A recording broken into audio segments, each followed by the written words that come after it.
like 3 vines that twine together to form a single structure. Or character plot and world building, like characters are the leaves, plot is the trunk, and world building is the roots. And if you have a tree with a trunk and leaves but no roots, it just falls over. If you have a tree with leaves and roots, the leaves just lie there on the floor. That you need all 3 of these parts in order for the story to function. And so what I do is I develop them together. So during the process of developing the story, which includes the pre-writing and the writing phase, then you may start with any of them, or possibly more than one. But I mean, for example, I will generally start with the setting. I will say, okay, so this takes place on a space station. Okay, so then what kind of plots are implied by a space station? Well, you could have you could have people struggling with a radiation leak or running out of air, or maybe the space station's crashing down onto the surface. You will probably not have an attack by wolves. Okay, so certain kinds of plot are implied by the setting. Okay, so what are the people who might be involved in this plot? Maybe you have the station commander, maybe you have the medical officer, maybe you have a stowaway. So now the kind of people are implied by the setting. But suppose one of my characters is a werewolf. Okay, so now that has impact back on the plot and the setting. Okay, so now if I'm deciding that one of these people on my space station is a werewolf, well, this raises all sorts of interesting questions about what does phase of the moon mean when you're on a space station that's going around the world several times an hour. Suddenly an attack by wolves is a possible plot. So decisions that you make about the character can affect the world. So now that we've established that this is a world in which werewolves exist, well, this is okay. So what kind of space station? So if this is a world in which werewolves exist, what kind of space station is this? What kind of precautions have they taken against werewolves? Is there a stakes, silver bullet, and cross in this box in emergency break glass? So that has implications about the setting and about the culture and about the history, which if this is a world with werewolves, which means that there is a box on the wall saying a silver bullet in emergency break glass, well, that has implications on who the other characters are. If one of your characters is the station commander, that means that that person may have the key to the vault where the one gun in the entire station is stored. So the silver bullet is available for anybody, but if you actually want to have a gun, you have to get the key away from the station commander. Now, what if the station commander is in love with the werewolf?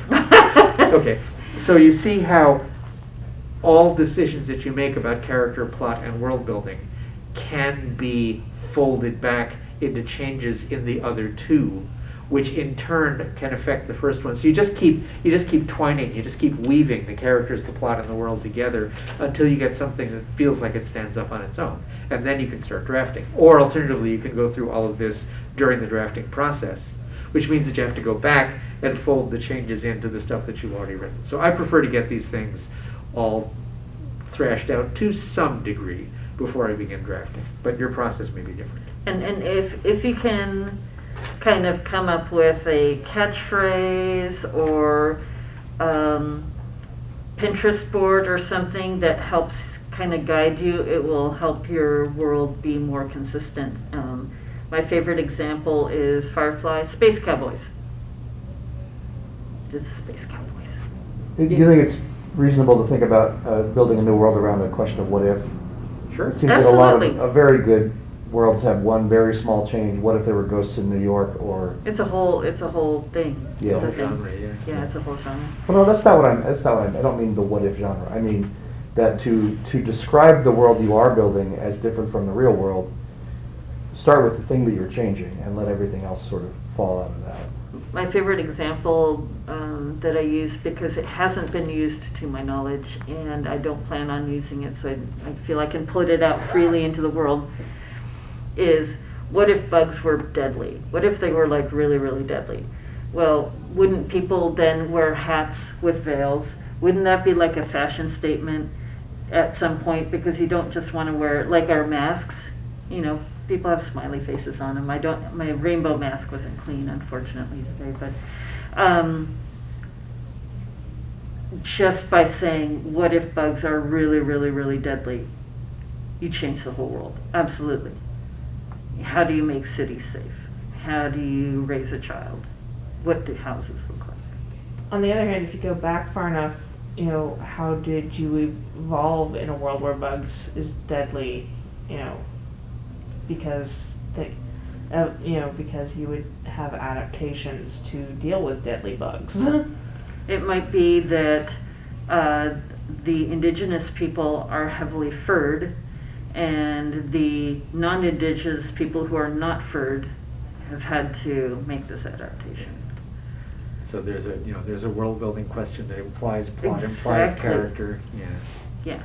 Yeah. And I am a firm believer in setting up history as part of world building. One thing that I almost always do is I figure out, and whether this is set in our world, in our history, or in a completely made up world, is I will look at the characters' ages and figure out, okay, so these characters, if this character is 22, that means he was born in this year. This character is 50, that means he was born in this year. What are the things that occurred during the early years of this character that shaped them that this younger character would not have been through? And this is especially relevant if you have an existing history to deal with. I had and you can do it can be a future history, it can be made up fantasy history, it can be real history, but characters are shaped by the experiences they pass through, and therefore your birth date will tell you an awful lot about what kind of character, what kind of person you are. That's why we have this whole concept of boomers and Xers. You know, that boomers and Xers differ from each other not only because they're different ages, but because they've lived through different experiences. And you have the heritage effect too, grandfather's armor. It's so important, and it's rich with history, but at the same time it's not as good as modern armor, therefore, you know. Anyway, so shall we? Yeah, throw us out a problem. Yeah, throw us out your worlds and tell us what you would like from us. Why don't you go first? Yours is probably closer to what they're doing. Oh, okay. So I'm going to try to use very broad strokes, right? Sure. Alien planet. There, instead of computers, there are intelligent diamonds that function in the place of computers. Uh-huh. They can convert energy, they can run, they can be taught to do things, they can operate machines and stuff like that. The solar system has, 4 planets, different indigenous species on these planets. A human explorer has come to the solar system, and because they're an astrosociologist, they're like, wouldn't it be cool if we put all these aliens on the same planet that has these intelligent diamonds, and then monitor and watch what happens? So these aliens that previously were on different planets are now being pushed on all to the same planet, and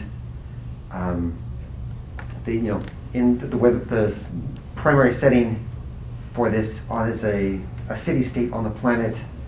One of the aliens happens to be dragons from the first planet of the solar system.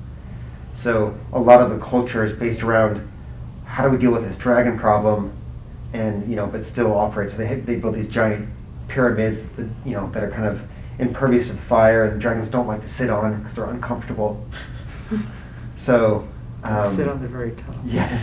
So it's a pyramid all over the points. It's like I just can't get comfortable. literally, so the dragons don't just come over and just sit on them. That's funny. And in this city, the problem with these diamonds is when they're very small, they're not very smart, they're not very powerful.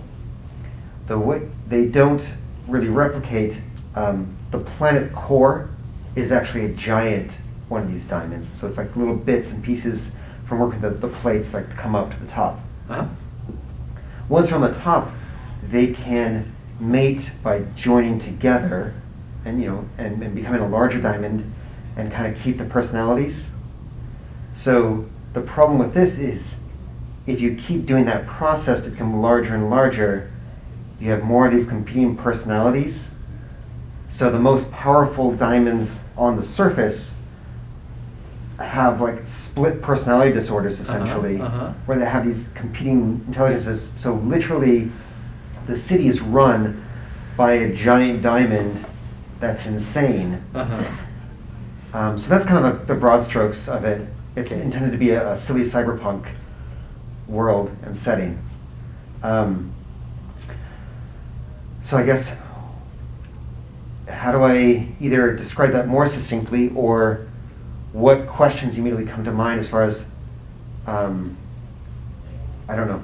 My Where do you go first from one, especially especially as a gamer, thinking about a cyberpunk setting, is what if the diamonds had an agenda? This doesn't need to be a true, but it would be something that might worry a character, or be something they would want to investigate. Because, as you said, there's the big giant diamond at the core, and if the at least this makes sense to me, and it may or may not be true. It just so if it's not true, then it could be just something a character thinks.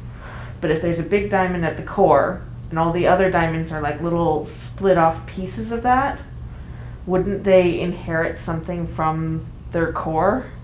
Whether that's a common personality trait or an agenda. And my worry as a character in that setting would be that it's an agenda. I mean, it's definitely an agenda. I mean, you have Cormac, the giant diamond, who's in charge. There's a faction called, so the planet's called Lethor. The diamonds are called Letherite. So there's a Letherite Liberation Front, who are these diamonds who have built themselves bodies, or had people build them bodies so they can function, and they're trying to free what they view as the enslaved diamonds. And then you have an opposing faction called the Church of Erdan. Erdan is the scientist in the sky. And they basically don't think that people should be bossed around by the diamonds, because, you know, the diamond is in charge of the city. So there's some weird, you know, occasionally things don't make sense, and it's not necessarily humanitarian and benevolent. It's just logical. It's kind of rational but insane at the same time. When you say in charge, what do you mean in charge? Because a diamond, unless it has legs and arms, isn't going to be able to boss anyone unless they allow it to. Right. So all banking and communication goes through the networks controlled by this diamond. Which means that people could alternatively just use paper money and circumvent that. Yeah, you have to ask yourself, how do we get here? Yeah, well, not necessarily, you know, you can have them there, but I'm saying that people are clever little people, and if they don't like something, they'll get around it. Uh-huh. And so you have to start to ask yourself, why don't they just X? I actually why don't think they that's one of the ignore most the believable parts of the diamonds? story. Actually, I don't think there's anything wrong with the computer being in charge. Our It's- phones are stealing our information constantly. We should hate it, but how many Yes. of us are carrying a phone? Right, but you know, I'm one of those people who doesn't sleep with my phone. I'm of a different generation anyway, and I constantly starve it to death. It actually doesn't control my life. I use it like a phone. And to learn French. Yeah, I would question. You got a lot going on there, and one thing, I was surprised when you said cyberpunk, because this, if you're dealing, okay, so cyberpunk means two things to me, and everybody's going to use that word in different ways. Mhm. But cyberpunk means, one, that it's about technology, very typically augmented or virtual reality, and very often involving some form of hacking. Okay, Mhm. and also cyberpunk implies high-tech low life. That it's about class conflicts. That the street finds its own uses for things. That the cyberpunk milieu implies that you've got people who are on the bottom of society, who are empowered in some fashion by technology stolen from higher levels. Okay, so saying that this is a cyberpunk scenario puts an entirely different spin on how you need to write it. That if this is going to be a cyberpunk scenario, then you might want to leave a lot of the details about the diamonds being intelligent and having an agenda that may be something that the character discovers. Alternatively, if you're writing a story about the surface level conflict, if basically if the diamonds are in open revolt during the time of the story, and all of these conflicts are known to people, then at that point, if you want it to be a cyberpunk story, then you need to have your character acting as a hacker, a mole, a thief, a spy, in the cracks between the big action that's happening. Alternatively, if you wanted to tell the story about the Diamond Revolution, then I think at this point it's not a cyberpunkish story. It becomes much more. It could be like a fantasy. It could be like a war story. Mhm. You know. So there's some tension between the world that you set up and the statement that it's a cyberpunk story. So you need to. You can use that tension, or it could turn around and bite you in the ass. So you need to be aware of that the tension exists. Another thing that I question is, you got a lot of interesting stuff here with the intelligent diamonds and the conflict between the diamonds and the humans who are using them. You know, what are the diamonds doing in order to gain agency, because they do not have bodies unless they have bodies built for them. So there's a lot of stuff going on between the diamonds and the humans. Having multiple alien species brought in from other parts of the same solar system, having an overriding intelligence, a frankly unethical experimenter from outside of the solar system coming in and making all of this happen for reasons of their own, that may be additional complication that you don't actually need in the space of a single novel. Yeah, it's almost a separate story. It's almost like a completely separate idea, because, I mean, you could do it either way. And by the way, I love your Intelligent Diamonds. I want to read that. Yeah, is it necessary? Is it necessary to the story you want to tell? Can you use that idea someplace else? And I actually, when you said it, I was thinking, whole planets are big. They have lots of different biomes on them, unlike Star Wars. Even Mars has different biomes, and it's been stripped back pretty bad by losing its magnetic core. So, do you need that to tell the story that you want to tell? Which sounds, from what you've been describing, and I know it's hard in this to describe to total strangers, you know, what your idea is. Like David said, that's a lot going on there. That's plenty of story to fill an entire series, actually. You don't necessarily need having multiple alien species. Or if they're multiple alien species, you know, do they really need this kind of weird other being? And does it have to be a whole planet of them? Can it be a city that's having this experiment? And how does the experiment relate? You know, how do the diamonds relate to this being? You know, it seems kind of... A different story could be written where an alien sociologist picks up alien species from multiple planets and plunks them all down in one place. And maybe we're just talking about a sample population, you know, maybe a few hundred members of each species, and sticks them in some kind of controlled environment and watches them interact and acts as their god. Okay, and maybe the computers in this the computers in this experimental setup are intelligent diamonds and have their own agenda. But the story is about the interaction between these alien species under the observation and control of an extraterrestrial observer. Okay, so basically you need to figure out what story it is that you're trying to tell, and discard all of the pieces of your beautiful world building that do not support the story. And use them elsewhere. Yeah, or use them elsewhere, or maybe hold them back. Like the whole thing with you look at Pern. You know, Pern has. I don't believe that Pern was originally structured as a colony ship. I think that Pern was originally purely fantasy, and the way that it got turned into a science fiction after the fall colonial interstellar colony thing was kind of tacked on later. And then the thing with the dolphins, and the thing with the mini dragons, and all those things. These were all things that developed with time. They were not all there in the beginning. And that one, that universe had plenty of space to grow because there were many, many, many, many novels. But if you tried to have all of that with the fact that Pern was a lost colony and the true story about what the Red Star was, if you tried to cram all that in the first novel, people were going, too much. Yeah, I would have never read it. I read it as a kid. It unfortunately didn't hold up for me as an adult, but as a kid I sucked all those down, and I was in it for the dragons. And I loved the idea of thread and trying to keep people safe from that using dragons. And for me it was a fantasy story, and I actually lost interest as the science fiction came in. So then you get to talk about what your world building promises the reader, and if any element of your world building lies or tricks lies to the reader or tricks the reader, then that's an element that you should consider removing. Yeah.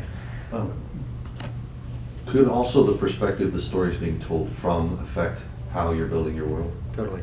Because in your particular scenario, if you're telling it from the perspective of those who are being experimented on versus the scientist who's doing the experimenting, that could affect how much detail that you may or may not need to add in that world, I would think.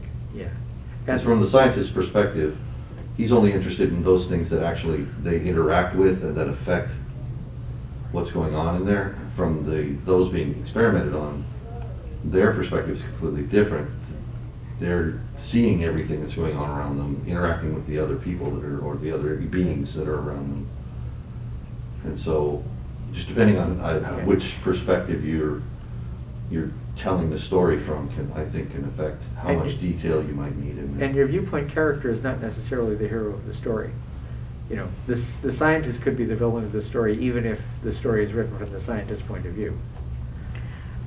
So another thing to think about is whenever we're talking about world building, but that doesn't necessarily have to be literally a whole world.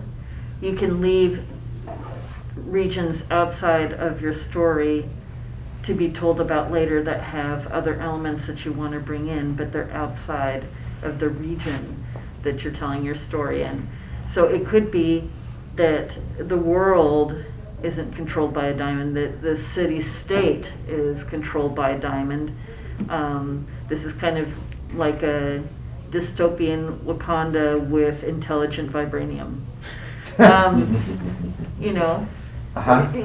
I'm not saying that that's what you have to do, but I'm saying sometimes it helps writers to shrink their world down to a manageable bite-sized piece, and suddenly things start to make sense. You don't have to worry about, well, how does this affect Antarctica?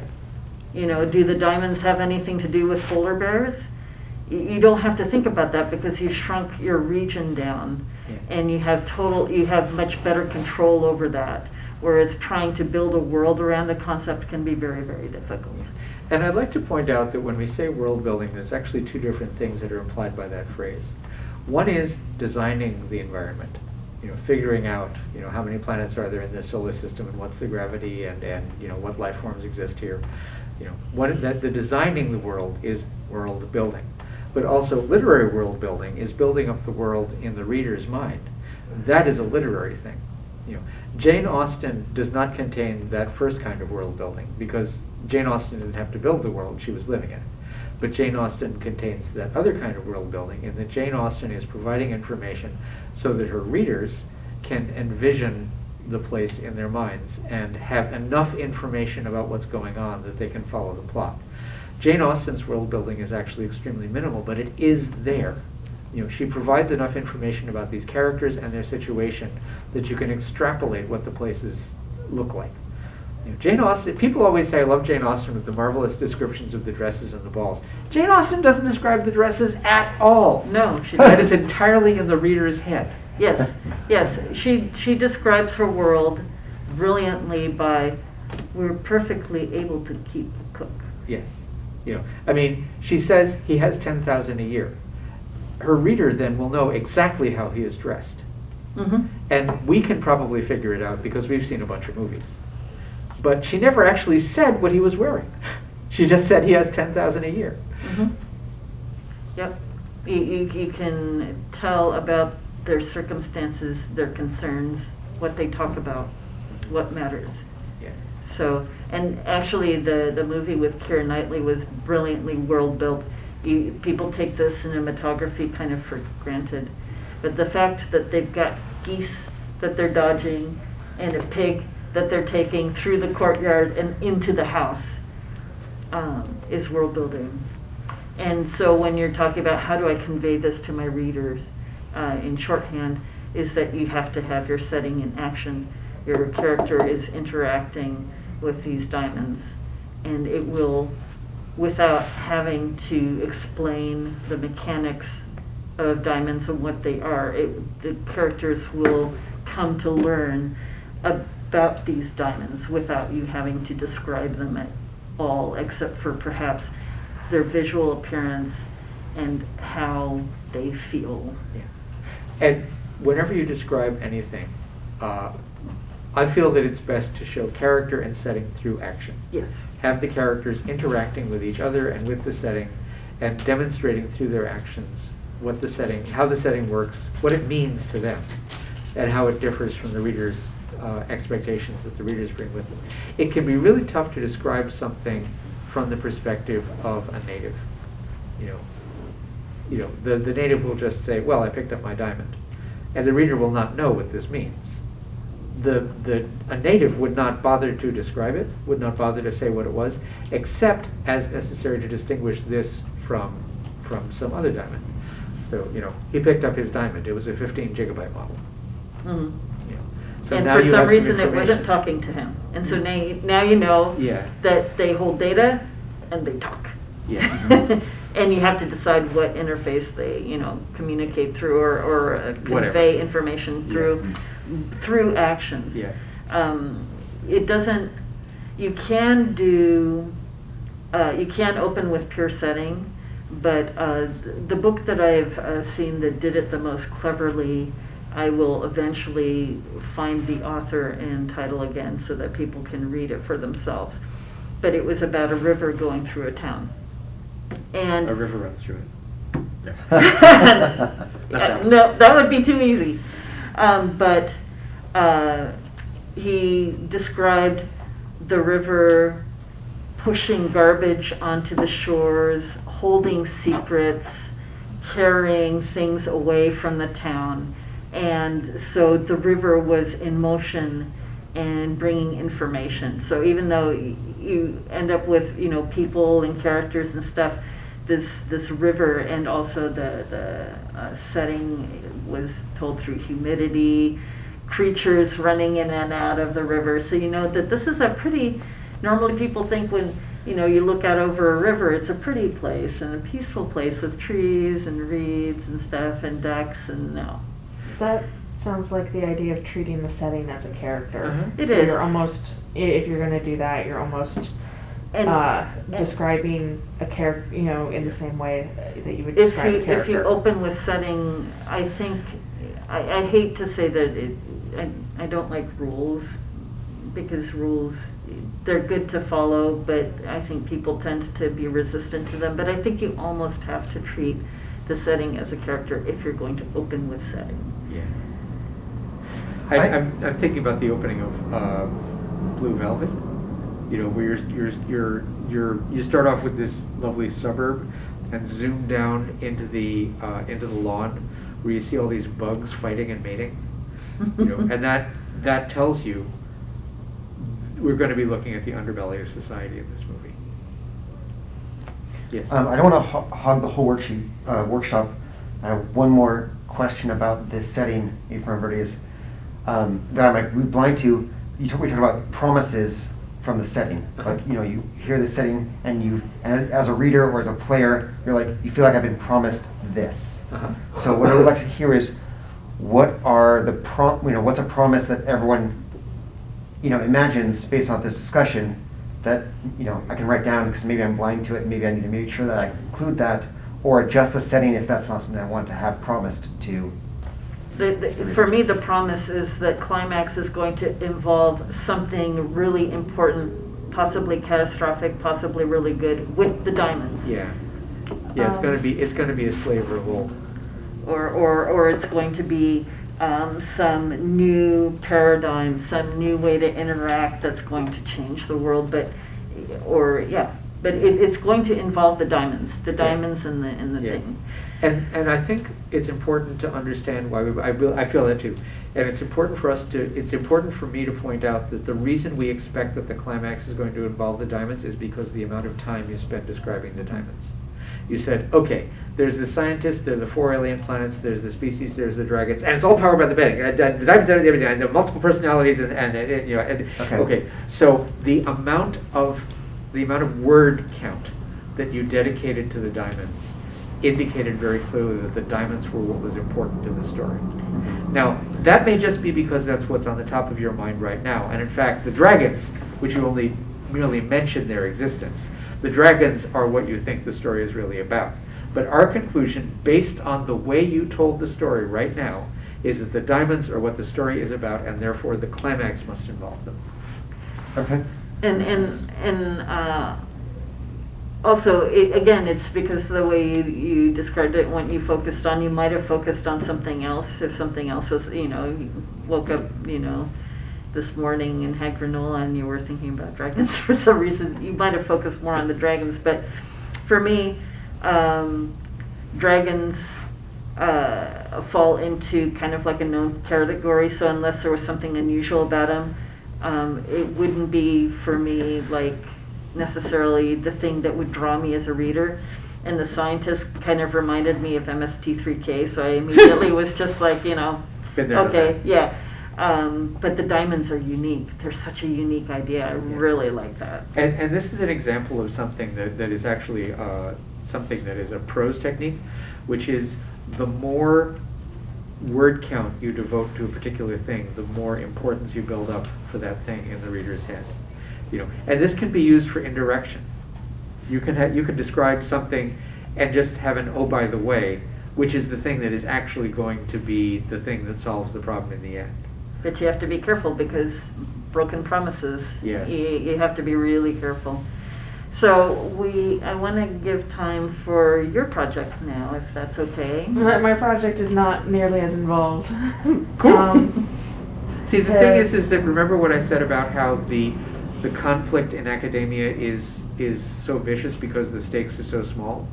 So if your world building is not very involved, that's okay. There's still tons of fun. Well, so the reason that this particular world is not involved is because the game is mostly on a personal spaceship. Mm-hmm. Like they were comparing it to like Firefly a lot during the initial rolling up characters and stuff. So they're essentially on the Serenity, and they're doing a lot of planet hopping. So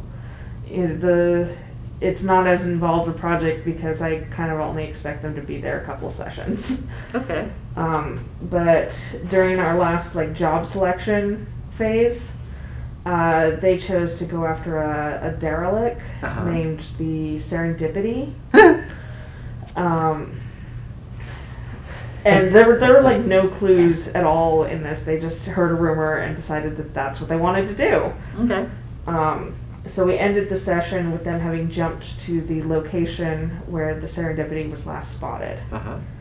And I was ready to run it-ish. Okay. And they decided and had rolled up a random encounter, in this case of asteroid. And they decided that it was getting close to dinner time and this would be better, saved for the next session. Okay, so now I've had a week to work on it, and I will have another week to work on it. And it's getting, as you said, characters' lives are most, when you put them through hell. Okay. That's the GM's job, is to just put them through hell. Have you seen the recent TV show Foundation? No. Okay, there's a derelict spaceship that is a big part of the plot of that miniseries. So obviously the question that I would ask myself in this situation is, what is serendipity? You know, how big is it? Why is it derelict? How did it get where it is? I have questions too, and it's Okay, so back here's to back to the characters. So this is But my, we'll- my you do map-ish first. Okay. of serendipity. Okay. It's just like the major locations. Uh-huh. And it's got a reactor where the power is intermittent, and they've got a cargo bay, and I've got some stuff that's in the cargo bay for them to find. An automated defense center, so it's going to have like guns and stuff shooting at them Uh-huh. from in the hallways. It's got an illegal lab, and so I came up with some experiments. In this case, it's a strange robot that is gleaming gold floating in a containment cylinder. And that is kind of related to another location, which is an unknown alien structure that is buried in the hull. Uh-huh. Buried? That's what buried in the hull. So I've got these crystals with like mechanical things. They're not sentient crystals. Darn. With like these mechanical rings around them, and they're just kind of they were summoned there in like a really haphazard manner, so they're actually like overlapping with the hull in weird ways. Because one of the little robots in the lab escaped, and the robots actually have the ability to summon these crystals. And because it was malfunctioning, they just kind of ended up really haphazard. Uh-huh. So do you know what the original purpose of the ship was? The ship, like the Serendipity, was a colony ship. Okay, so it's huge. Yeah, so it's huge. And the little robots are alien, the kind of remnants of a previous alien civilization that is not otherwise known about. So the players actually have no idea that there's going to be aliens. But how did those aliens get on this colony ship? The captain found one, and he was a scientist, and he found them, and they don't look like anything human made. So Well- he brought them aboard to study them. Yeah, but if you've got a colony ship, your mission is to go and settle down somewhere, because you've got a lot of people and you can't wander indefinitely, because you'll run out of resources. Mm-hmm. So, It's kind of what they did. That's why it's abandoned. so, So the captain was an idiot, is what you're saying. and Probably. then I question, you know, why is there a secret evil lab? You know, it seems like there's a lot of elements thrown together. Mm-hmm. And but that's okay. If you make them, instead of concurrent, you could make it historical. So the captain could have run into this alien, this robot, in space, brought it on board, which caused all the events that caused the ship to have to be abandoned. Mm-hmm. So the colonists are actually somewhere else now, The and they're colonists- colonizing. The Maybe colonists they're Or are dead. Oh, okay, So so, that could so also be their destination planet. They didn't know that the aliens were there. Yeah. They That could found be it too. while they were just exploring, and Yeah, or maybe you know, the colony ship, because the thing is that when you say colony ship, that phrase carries with it a lot of assumptions. Mhm. You know, colony ship implies no fast and light drive. You know, it implies generation ship. It implies big self-contained traveling through the void of space between one habitable planet and another planet that they hope will be habitable. and sustainable. The Yeah. planet they actually crash landed on was not inhabitable, but Wait, so they crash landed? the ship is crashed now. Oh, so it's on a planet. Yeah, so it's on a planet. Okay. It's on what's known as a rogue planet, which is a Okay. planet that's been kicked No out of sun. its solar Yeah. system. Yeah, Right. okay. So did they encounter the aliens on the planet or before they crashed? before they crashed, probably. What's the relationship between the aliens and the planet? I've not decided on any relationship between the aliens and the planet yet. This is coming between games. I just know that there's Right. Well, you aliens don't have somewhere, to, you and don't. that's part Yeah. of what the players will be discovering as they go. I don't want to like imply that you have to answer them now, but these are questions that if you answer them might lead you to interesting places. Okay. Questions for how long was this colony ship going? Is it generational? Do they have, some kind of stasis that they do to pass the time, There's another set of questions you might relate to is if you want to put pressure on one or more of your players, then you look for their buttons or their issues, or if they don't have them, create them for them. Say, well, you never had an issue before, but I'm going to bury you alive, and now you're going to be like claustrophobic for the rest of your life. Well, But setting up part or all of the setting to put pressure on one or more players will instantly make the game more interesting. the planet this rogue planet is not going to be the easiest thing to land on. I've actually got it set up as a skill challenge to get through the atmosphere, which is very thick. That's not the kind of pressure I'm talking about. So one of the cool things about role-playing is that you get to kind of grow your character. And the way that characters grow is by challenges that don't just challenge them physically, but mentally, and create emotion. I mean, how long have you been gaming with this set of characters? Characters, not players. 4 sessions. Okay. How much one thing you can look at is there one character who has a particular, phobia or something that you can have, that you can choose, like say you have a character that has a fear of spiders. Okay, guess what the aliens look like? Which means that every interaction with them is going to be fraught. Yeah. Or is there something in the interpersonal dynamics of the party that you can play on? Like say your party has 2 people, both of whom want to be in charge. Well, what you want to do is you want to create a situation that divides the party in such a way that the 2 of them are required to struggle with each other, either physically or mentally, over who's going to be in charge of the party. So you can tailor the setting to exploit weaknesses I can and tailor the conflicts. setting, yes, but I can't. But in a role play, I can't create those. Nope. But what you in can, a- but you can create a setting that just by its nature puts pressure on the character's weaknesses that you already know they have. Right. So if the group has 2 different approaches, there are players that are stronger at being sneaky and quiet, and there are players that are better at bashing things down and shouting things down. You can create the environment so that you can choose one method or the other, but it's all in. Or you can divide the party so that they can take more damage. So you can have a route where it's easy to just like bash through and be fairly physical, and you have another route that if you fail to be sneaky, there are catastrophic results. Or you can set it up so that it requires some combination of sneaking and bashing.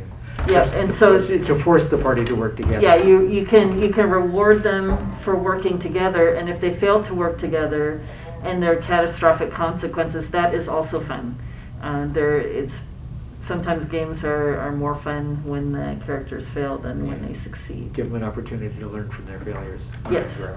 So your environment is not just a place for them to explore and to get stuff. It's a place to put pressure on the group, and when you apply pressure to a group, that helps them gel, and it gives the game real vibrance. So you really can look into setting up your stuff to get at people and get into engage their emotions. Okay. Yeah. So, I don't the know. point is to have fun. It Yeah. doesn't have to have, the world building doesn't have to make sense. Mhm. You know, you can have a giant inflatable clown pop up out of the floor.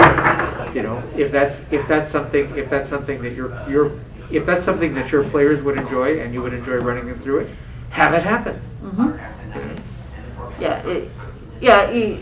If you know the players, you can probably get a sense of what kind of game they like to play. But in terms of world building, you have lots of opportunities to engage them on many more levels. And a lot of role-playing players love the engagement of where their characters feel like that they've learned and grown as emotional and social beings, not just stat-wise. And that they develop a history and reputations, and the way they feel about each other has changed. Does this help? As an overall thing, but not with that specific world. Okay.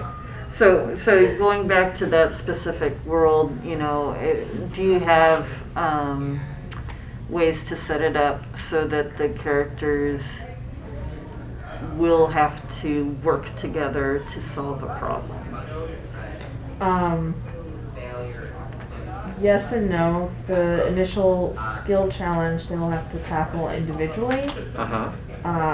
But afterwards, if they succeed at that, then they'll reach the derelict without any complications because they have successfully navigated the extremely thick atmosphere of this planet. But if they don't succeed at that, they will crash land themselves. And then it turns into a survival game. And then Are you it kind of prepared turns to into run that? survival. They have to repair the ship, and you know.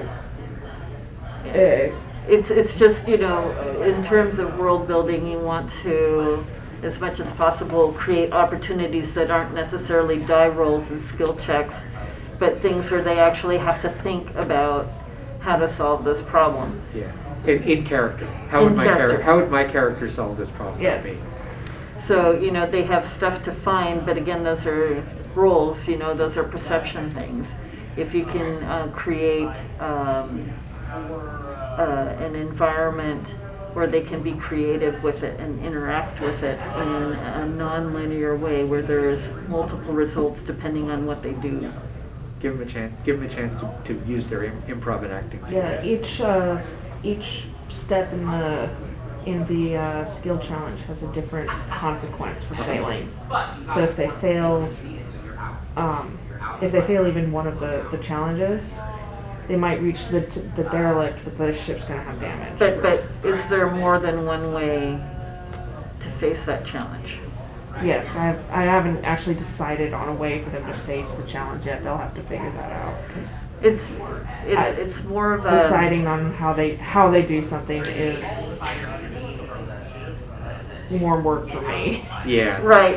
Well, you can look at it from the other way instead of trying to figure out, okay, these are their skills, and this is how I think that they might try to apply those skills to solve the problem.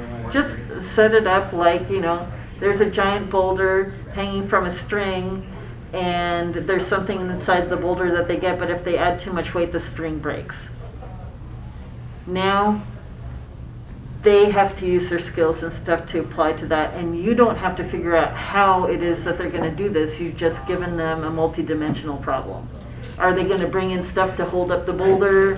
Are they going to use something to strengthen the string? Are they going to try to lower the boulder down? You know, it's just This is an opportunity for them Just to an use opportunity. their character skills and resources. and that's kind of like a ridiculous example, but yeah, if you set up these kind of challenges for them that have the potential for multiple solutions, then it's much more interesting. Okay. I've been asked to be sure to take a survey, so I'm just going to take a quick survey of everybody's badges because not everybody signed in at the beginning. What's your badge number?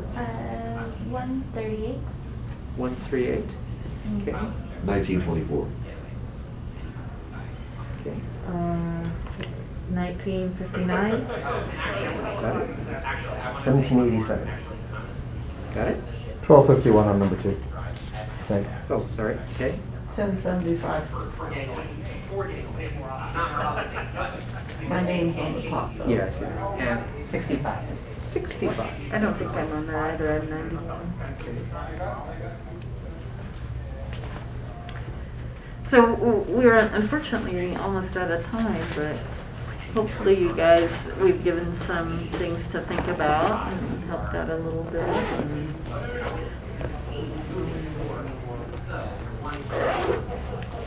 And good luck on your ventures. Okay, Thank you very much. good luck, y'all.